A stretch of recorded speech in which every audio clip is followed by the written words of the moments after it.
जो लोग जन्म से अपने आप को श्रेष्ठ समझने के अहंकार में पले बढ़े हैं, जो अपने ओबीसी को अपने से नीचे को तुच्छ मानते हैं, उनको लगता है कि सब लोग एनएफएस हैं।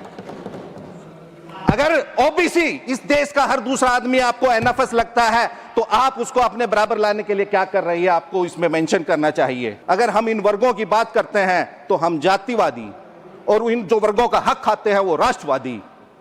हम पिछड़े दलित, दर्दमंद और जरूरतमंद की बात करें तो जंगल राज वाले, और आप इंसान से इंसान को लड़ाओ, नफरत पैदा करो तो आप मंगल राज वाले। वाह जी वाह। ये दुर्भाग्य है कि आज देश का एससी, एसटी और ओबीसी और इन वर्गों के लाखों लोग आज भी व्यवस्थागत रूप से अवसरों से वंचित हैं।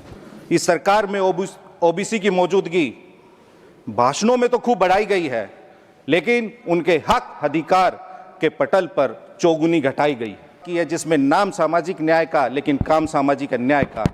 पोस्टर में ओबीसी, प्रचार में ओबीसी, लेकिन नीति, नियुक्ति और निर्णय तीनों से ओबीसी गायब है।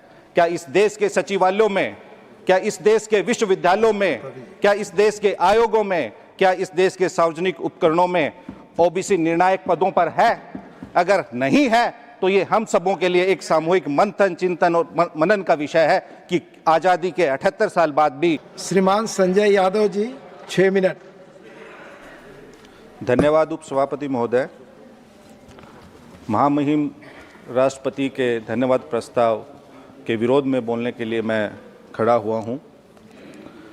उपसभापति महोदय, महामहिम राष्ट्रपति ने अपने अभिभाषण में सामाजिक न्याय का जिक्र किया। हम सब जानते हैं कि भारत का संविधान हमें समानता की गारंटी देता है। फिर भी ये दुर्भाग्य है कि आज देश का एससी, एसटी और ओबीसी और इन वर्गों के लाखों लोग आज भी व्यवस्थागत रूप से अवसरों से वंचित हैं। उपसभापति महोदय, हम कबीर साहब के अमर देशवा और संत रविदास के बेगमपुरा की परिकल्पना तथा धन्ना भक्त, नामदेव छिपा, सेन भाग, संत दादू पलटू, संत शिवदयाल सालिग्राम के सौहार्द, न्याय, समता के दर्शन और वैचारिकी को मानने वाले लोग हैं। अफसोस है कि आज देश के करोड़ों वंचित, उपेक्षित, उपहासित, उत्पीड़ित, वांछित, लांछित लोग और इन लोगों के लिए सामाजिक न्याय एक सपना बन के रह गया है।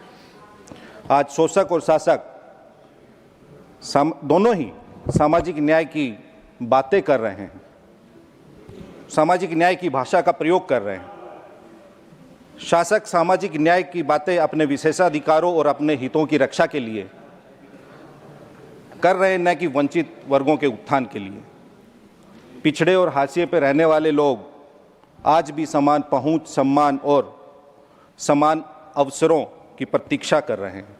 OBC for this government has became only भाषण कंटेंट। इस सरकार में ओबीसी की मौजूदगी भाषणों में तो खूब बढ़ाई गई है, लेकिन उनके हक अधिकार के पटल पर चौगुनी घटाई गई।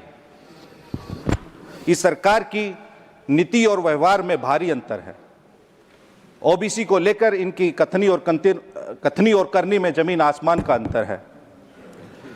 आज के भारत में इस सरकार ने एक नई सामाजिक न्याय की राजनीति की शुरुआत की है, जिसमें नाम सामाजिक न्याय का लेकिन काम सामाजिक अन्याय का।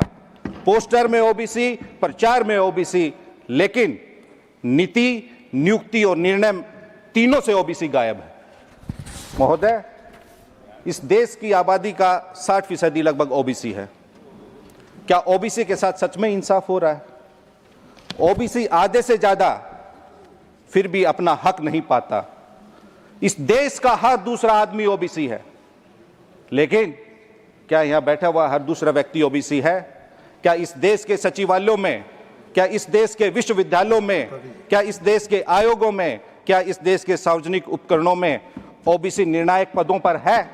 अगर नहीं है तो ये हम सबों के लिए एक सामूहिक मंथन, चिंतन और मनन का विषय है कि आजादी के 78 साल बाद भी और मंडल कमीशन लागू होने के 28-26 साल बाद भी आज ओबीसी विश्वविद्यालयों में क्यों नहीं है? केंद्रीय विश्वविद्यालयों में कितने कुलपति ओबीसी हैं? कितने एचओडी ओबीसी हैं? नहीं है। यूजीसी की अपनी रिपोर्ट है कि पिछड़े ओबीसी विद्यार्थियों पे प्लीज ओबीसी आप अरे 10 साल पहले नहीं थे तो क्या आप भी वही आना चाहते हैं जहां 10 साल पहले थे? माननीय संजय जी आप इधर 10 साल बोले। पहले यहाँ आए हैं। महोदय, ओबीसी को मिलने वाली 9 लाख नौकरियां उन्हें नहीं दी गई है। अगर आप ओबीसी बैकलॉग की बात करेंगे तो 9 लाख से अधिक ओबीसी बैकलॉग है। 26 साल मंडल कमीशन के लागू होने के बाद भी आरक्षित कोटे की, ओबीसी आरक्षित कोटे की 7% वैकेंसियां खाली हैं। क्यों खाली हैं? आप जवाब दीजिए इस बात का। कौन बेईमान है जो ओबीसी को उनके हक और उनके अधिकार से वंचित कर रहा है? इन्होंने एक नया फिल्टर लगा दिया है, एनएफएस, नॉट फाउंड सुटेबल। देश के हर दूसरा आदमी ओबीसी है और इन लोगों को एक काबिल ओबीसी नहीं मिलता, सुटेबल नहीं मिलता, इनको कोई उपयुक्त नहीं लगता। कौन लोग हैं वो जो ओबीसी को एनएफएस घोषित करते हैं? महोदय, उन लोगों की सामाजिक पृष्ठभूमि देखनी चाहिए, उन लोगों की जांच करनी चाहिए सामाजिक पृष्ठभूमि जो लोग जन्म से अपने आप को श्रेष्ठ समझने के अहंकार में पले बड़े हैं, जो अपने ओबीसी को अपने से नीचे को तुच्छ मानते हैं, उनको लगता है कि सब लोग एनएफएस हैं। अगर ओबीसी, इस देश का हर दूसरा आदमी आपको एनएफएस लगता है तो आप उसको अपने बराबर लाने के लिए क्या कर रही है, आपको इसमें मेंशन करना चाहिए। 9 लाख उनके पद रिक्त क्यों हैं, इसका आपको, ओबीसी का जब बात आती है इतना न्यायिक हस्तक्षेप बढ़ जाता है। ओबीसी के मसले वर्षों वर्षों से कोर्ट में पड़े हैं, सारी रिपोर्ट्स देते हैं। महोदय, बीजेपी शासित राज्यों में ओबीसी समुदाय के लोगों के साथ जबरन उनका घर तोड़ने, बिना नोटिस कार्रवाई करने और भेदभाव की खबरें सामने आ रही हैं जो सीधे तौर पे उनके संवैधानिक अधिकारों का हनन है। शासित वर्ग, विशेष रूप से पिछड़े, दलित और वंचित अभी भी न्याय की प्रतीक्षा कर रहे हैं। न्याय की राह अभी दूर दूर तक नहीं खुली है। दिखावटी उपाय तो किए जा रहे हैं, लेकिन शिक्षा, स्वास्थ्य, सेवा और रोजगार में व्याप्त गहरी असमानताएं अभी भी उलझी हैं। आइए हम सब सामूहिक रूप से स्वयं से पूछे, क्या हमने वास्तव में 78 साल में इस देश में वंचित, उपेक्षित, उत्पीड़ित, उपासित, वांछित, लांछित वर्गों के इन लोगों के लिए समान अवसर पैदा किए हैं? अगर नहीं किए तो क्यों नहीं किए? जवाब है नहीं।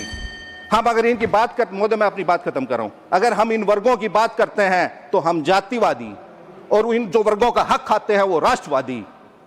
हम पिछड़े, दलित, दर्दमंद और जरूरतमंद की बात करें तो जंगल राज वाले, और आप इंसान से इंसान को लड़ाओ, नफरत पैदा करो तो आप मंगल राज वाले। वाह जी वाह। यह लड़ाई केवल ओबीसी की समान प्रतिनिधित्व सुनिश्चित करने के लिए नहीं है महोदय, बल्कि यह सामाजिक गतिशीलता और गरिमा, समावेश और एक ऐसे भविष्य के लिए है जहां कोई भी हमारा साथी चाहे किसी वर्ग का हो पीछे ना छूटे। आप समय देने के लिए महोदय बहुत बहुत धन्यवाद। धन्यवाद संजय जी।